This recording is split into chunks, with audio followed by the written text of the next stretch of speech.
नमस्कार। प्रबुद्ध की पाठशाला में आप सभी का हार्दिक स्वागत एवं अभिनंदन है। मैं डॉक्टर उदय पाल, असिस्टेंट प्रोफेसर हिंदी, महाराजा सुहेलदेव राजे विश्वविद्यालय आजमगढ़। मित्रों, टीचिंग एप्टीट्यूड के अंतर्गत आज हम आपके सामने उपस्थित हैं टीचिंग की सामान्य सिद्धांत के साथ। शिक्षण के सामान्य सिद्धांत क्या हैं, आज इसके बारे में हम लोग जानेंगे। हमने पिछली वीडियो में नेचर ऑफ टीचिंग के बारे में जाना, यानी शिक्षण की प्रकृति क्या है, उसके तमाम बिंदुओं को हमने रेखांकित किया। इस वीडियो में हम जानेंगे कि सामान्य सिद्धांत क्या हैं टीचिंग के, उन सिद्धांतों को हम कैसे अप्लाई करेंगे छात्रों के एजुकेशन के लिए, उन्हें पढ़ाने के लिए, तो हम इसमें सीखेंगे। पहला है कि निश्चित उद्देश्यों का सिद्धांत, अनुकूलता का सिद्धांत, सक्रियता का सिद्धांत, जनतंत्रीय व्यवहार का सिद्धांत, बाल केंद्रित शिक्षा का सिद्धांत, पूर्व अनुभव का सिद्धांत और व्यक्तिगत भिन्नता का सिद्धांत, समवाय का सिद्धांत, वास्तविक जीवन से संबद्धता का सिद्धांत, नियोजन का सिद्धांत, उपचारात्मक शिक्षा का सिद्धांत, सहयोग का सिद्धांत, अभ्यास का सिद्धांत। यानी कि अगर हम इस तरीके से देखें,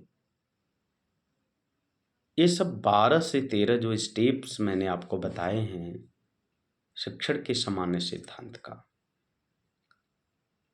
निश्चित उद्देश्यों का सिद्धांत, अब टीचिंग के कुछ निश्चित सिद्धांत होते हैं। पढ़ाने के समय उस विषय वस्तु का कोई निश्चित उद्देश्य होगा कि हम किस लिए पढ़ा रहे हैं, और एक निश्चित है ना मानक बना करके हम उसे पढ़ाते हैं। अनुकूलता का सिद्धांत, टीचिंग के लिए अनुकूल होना, छात्रों के प्रति टीचर का अनुकूल होना और छात्रों का प्राध्यापक के प्रति भी अनुकूल होना, अनुकूल एक वातावरण का अनुकूल होना। अगर हम ये देखते हैं कि अगर छात्र यानी स्टूडेंट्स और टीचर के बीच में यदि मधुर संबंध नहीं है तो वो अनुकूल नहीं होगा। और उतना ही नहीं, टीचर का टीचर के साथ, टीचर का कर्मचारी के साथ, टीचर का हेड के साथ, टीचर का प्रबंधक प्रिंसिपल के साथ और विषय के साथ भी।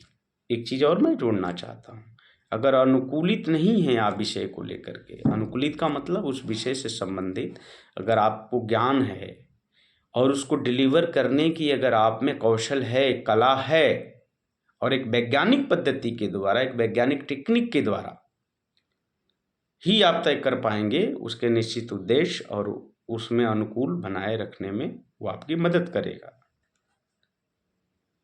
अब सक्रियता का सिद्धांत, अब सक्रिय होना विषय को लेकर के, आप कितने एक्टिव हैं और छात्र भी उसको ऑब्जर्व करने में, एक्सेप्ट करने में, ग्रहण करने में वो कितने सक्रिय हैं। और जनतंत्रीय व्यवहार का सिद्धांत, जनतंत्रीय व्यवहार का मतलब कि एक संवादी प्रक्रिया क्लास में, सहज सरल, कोई विषय छात्र को समझ में नहीं आया या आपकी टीचिंग के दौरान कोई छात्र असहज महसूस कर रहा है और पूरी क्लास और आपको भी असहज महसूस कर रहा है, तो ऐसा नहीं है कि तुरंत उसे खींच के चाक मार दें और उससे अपशब्द बोल करके उसकी बेइज्जती करें या उसे बाहर जाने को कहें। बहुत सलीके से बहुत सारे शब्द और वाक्य हैं हमारे बीच, सिस्टम के साथ और सिस्टमेटिक ढंग से हम अपने विषय को डिलीवर करते हुए उस तक पहुँचे और बड़े प्यार से उसे उस विषय के बारे में बताते हुए उसकी समस्या को जानने की कोशिश करें और उसका निदान वहीं पे तुरंत करें।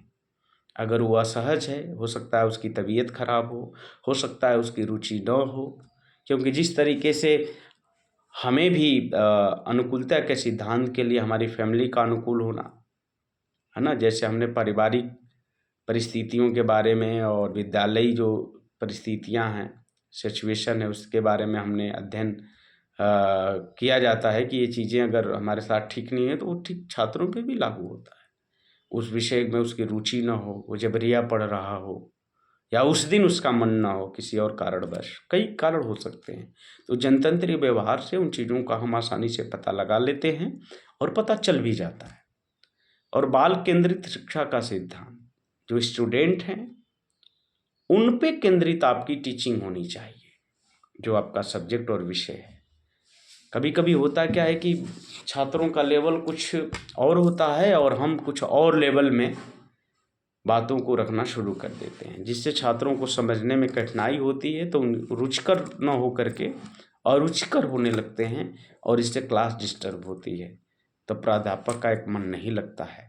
इसलिए हमें टीचिंग की जो विधियाँ हैं, जो तरीके हैं और जो निर्देश है, उसका पूरी तरीके से पालन और उस तैयारी के साथ हमें क्लास में उपस्थित होना है, तभी हम बाल केंद्रित शिक्षा का सिद्धांत दे पाएंगे।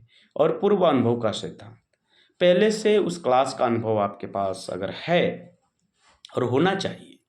क्लास का तात्पर्य यह है कि उस क्लास में उन छात्रों के बीच आप उपस्थित होकर के और किस तरीके से और कितने बेहतर ढंग से आप उन्हें इस विषय के बारे में बता रहे हैं, पढ़ा रहे हैं। जब उनका एक लेवल पता होगा, उनका इंटरेस्ट पता होगा, तो आप छात्रों को पढ़ाने में सहज महसूस करेंगे और छात्र भी आपकी पढ़ाई गई विषय वस्तु को सहजता से ग्रहण करेंगे।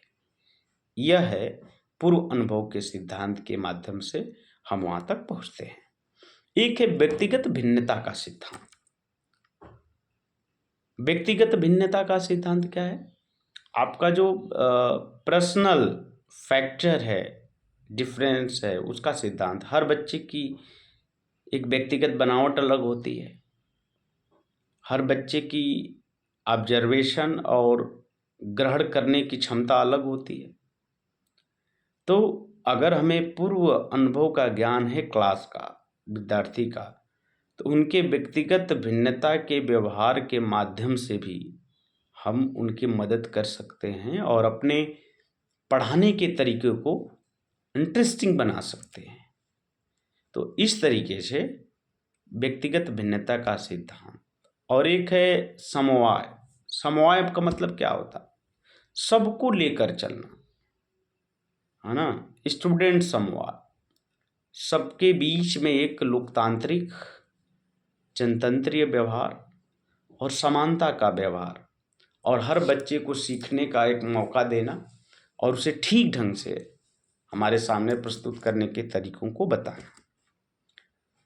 और वास्तविक जीवन से संबद्धता का सिद्धांत, जो विषय हम पढ़ा रहे हैं या हमारे पढ़ाने का जो टीचिंग का जो एक उद्देश्य है, उसको छात्रों के बीच में उसका क्या समाज से या वास्तविक जीवन से क्या संबंध हो सकता है और कितने अच्छे तरीके से, इसका हमें ध्यान देना है। और नियोजन का सिद्धांत, उपचारात्मक शिक्षा का सिद्धांत। जब आप क्लास में हों तो उस विषय से संबंधित छात्रों के जो भी सवाल हों, जो उनकी जिज्ञासा हो, उसे क्लास में ही उसका समाधान करने की कोशिश करनी चाहिए और उनके भीतर उपस्थित कमियों को भी दूर करना चाहिए। कमियां, जैसे कोई छात्र क्लास में है और आप अपना लेक्चर डिलीवर कर रहे हैं या विषय को पढ़ा रहे हैं, तो उसका ध्यान या तो मोबाइल में है या फिर वो इधर उधर देख रहा है, बोल रहा है कुछ उसी में डिस्टर्ब कर रहा है क्लास को, तो उसकी कमियों को दूर करना चाहिए। और ये कमियां जनतांत्रिक होनी चाहिए। ये नहीं कि डंडा मंगाए, अब बल भर पीट दिए और तुम जाओ अदब के साथ। डांट जरूरी होती है, पर डांट डांट की तरह हो। और कई तरीके की डांटें होती हैं और अक्सर ये देखा गया है कि मार धाड़ और डांट से ज़्यादा अगर हम बच्चों को रुचि पैदा करें और उन्हें हम बताएं। हमने देखा है कि हमारे बीच कई ऐसे प्राध्यापक बचपन से लेकर अब तक रहे हैं जिन्होंने कभी एक थप्पड़ किसी को नहीं मारा, लेकिन उनकी क्लास पेन ड्रॉप साइलेंस की तरह, है ना, चलती है और बड़ा ही आनंद आता है और बड़े रुचि और इंटरेस्ट के साथ बच्चे सुनते हैं। तो सारे लोग अपने जो टीचिंग एप्टीट्यूड के सारे जो टूल्स और टेक्निक होते हैं उनका वो सदुपयोग करते हैं, बहुत ही सलीके से अच्छा और मधुर बोलना। और ऐसा तब अक्सर होता है जब विषय अपने प्राध्यापक अपने विषय से संबंधित तैयारी कम किए होते हैं, या फिर बिना योजना के, या हमने जो पीछे बताया ना कि नेचर ऑफ टीचिंग, है ना, उन फार्मूलों को वो फॉलो नहीं कर पाते हैं। शिक्षण के भी सूत्र होते हैं, तो दिक्कत होती है। दूसरी चीज़ एक है कि सहयोग का सिद्धांत, हेल्पिंग नेचर, है ना, आप छात्रों को सीखने में सहयोग करें और उन्हें बताएं, और अगर उनके भीतर कोई समस्या है, कई तरह की समस्याएं होती हैं छात्रों के बीच, प्राध्यापकों के साथ भी होता है, तो फाइनेंशियल भी डिस्टरबेंस होता है, सामाजिक भी डिस्टरबेंस होता है छात्रों के बीच, वो किस तबके से आ रहे हैं, उनकी कैसी आर्थिक स्थिति है, कितने दूर से आ रहे हैं, तो कई भिन्न लेवल होता है छात्रों के बीच आपस में। और अभ्यास का सिद्धांत, एक टीचर को बार बार अपने विषय को लेकर के अभ्यास करना चाहिए, उस विषय को और रोचक कैसे वो बनाए, उस विषय को एक टीचर कितने बेहतरीन ढंग से प्रस्तुत कर सकता है, और एक अलग ढंग से जो पूर्व से पढ़ाते हुए जो अवधारणा बनती आई है, उसमें टीचर ये कर सकता है कि अभ्यास जब करेंगे पढ़ाने के तरीके से, तो शब्दों को लेकर के उनकी भाषा, छात्रों की जो लोकल लैंग्वेजेज है जिसमें वो सहज और कंफर्ट होते हैं, उनको लेकर के करना चाहिए। ये तो बात हुई शिक्षण के सामान्य सिद्धांत की। इसमें हम एक और चीज़ जोड़ेंगे, एक होता है शिक्षण के मनोवैज्ञानिक सिद्धांत, यानी साइकोलॉजिकल थ्योरी क्या है, मेथड क्या है। तो टीचिंग के जो साइकोलॉजिकल थ्योरी है वो भी बड़ा काम करती है, और जिनको हमने शिक्षण के सामान्य सिद्धांत, ये तो क्लास में हमें दिख जाता है अगर ये हमें व्यवहार करते हैं। लेकिन मनोवैज्ञानिक सिद्धांत क्या है? अभिप्रेरणा एवं रुचि का सिद्धांत, अभ्यास और आवृत्ति का सिद्धांत, तत्परता का सिद्धांत, प्रतिपुष्टि और पुनर्वलन का सिद्धांत, यानी प्रिंसिपल ऑफ फीडबैक एंड ज्ञानेंद्रिय प्रशिक्षण का सिद्धांत, स्व अधिगम का सिद्धांत, स्व अभिव्यक्ति का तथा सृजनात्मकता का सिद्धांत, सहानुभूति तथा सहयोग का सिद्धांत, उद्दीपन का सिद्धांत, उपचारात्मक प्रशिक्षण का सिद्धांत। थॉर्नडाइक महोदय का उद्दीपन का सिद्धांत है। यह जो मनोवैज्ञानिक सिद्धांत के बारे में है, तो यह हम विज्ञान का विषय पढ़ते हुए जब हम प्रैक्टिकल विषय को जाते हैं तो इन सिद्धांतों पे चर्चा होती है। अभिप्रेरणा एवं रुचि का सिद्धांत आप जानते हैं, अभ्यास और आवृत्ति का सिद्धांत, आपका अभ्यास और उस विषय को बार बार अब दोहराना और उसमें कुछ नयापन और नए ढंग से उसको प्रस्तुत करना और उसमें नई चीज़ खोजना और एक दूसरे विषय से संबंधित उससे कोरिलेट करना और कोरिलेट करके प्रस्तुत करना, और तत्परता का सिद्धांत और तत्पर होना, कोई सवाल आया तुरंत उसका समाधान, है ना, प्रस्तुत कर देना और हमेशा एक्टिव रहना, तत्पर रहना। प्रतिपुष्टि और पुनर्वलन का सिद्धांत, जो कुछ है उसकी पुष्टि करना, फीडबैक लेते रहना और बताना। ज्ञानेंद्रिय प्रशिक्षण का सिद्धांत, जो ज्ञानेंद्रियां हैं, है ना, उसके बारे में भी हमें जानना है। स्व अधिगम, स्व अभिव्यक्ति तथा सृजनात्मकता का सिद्धांत, सहानुभूति तथा सहयोग का सिद्धांत, उद्दीपन और उपचारात्मक शिक्षण का सिद्धांत। उपचारात्मक यानी जो कमियां हैं, जो सवाल हैं, जो समस्या है, उसको तुरंत का तुरंत क्लास में ही हल कर देना, यह सब शिक्षण के मनोवैज्ञानिक सिद्धांत के अंतर्गत आता है।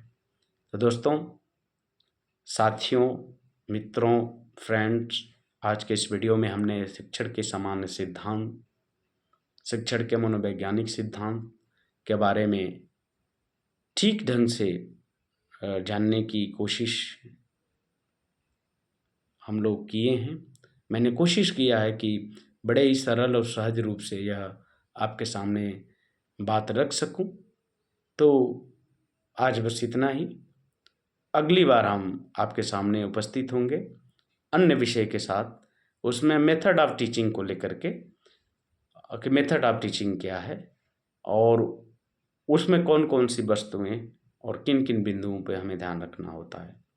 तो आप सबको डॉक्टर उदयपाल का इस प्रबुद्ध की पाठशाला में हार्दिक स्वागत है, अभिनंदन है। और हाँ, एक चीज़, आप मेरा सहयोग करें, इस वीडियो को शेयर करें, लाइक करें, सब्सक्राइब करें और बेल आइकन दबाना न भूलें, क्योंकि अगली कोई भी वीडियो शिक्षा से संबंधित, सांस्कृतिक विषयों से संबंधित आपको मिलती रहे, उसका नोटिफिकेशन। धन्यवाद।